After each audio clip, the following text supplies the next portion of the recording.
Guys, magandang umaga dito sa amin. Tanlamig pati. Normal lang yung panahon na yan. Kita nyo parang medyo malilim, no? So yan guys, so i-review natin tong Raider 150 natin. So ngayon wala pa siyang pipe ngayon. Wala siya, diba? Pinalitan ko na rin siya ng bagong ganito. So, pumaya, lalagyan ko na ng bagong ganito to. Ito rin.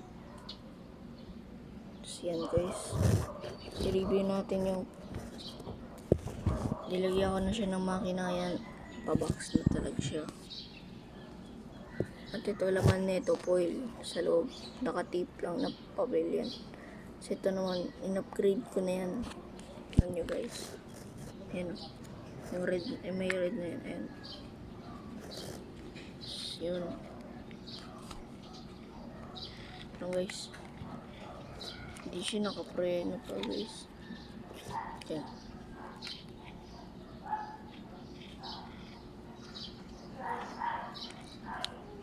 So yun guys. So, nireview ko lang to ngayon. Nagpapalitan na. Upgrade lang ng upgrade sa reader niyo.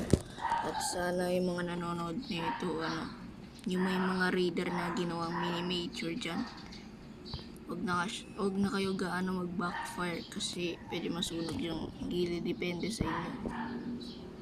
Yan, papalitan ko na rin yan ng bangko. Tayo nyo lang. So yan guys, so nakita nyo na ba yung pinost ko na nag-backfire to? Yan.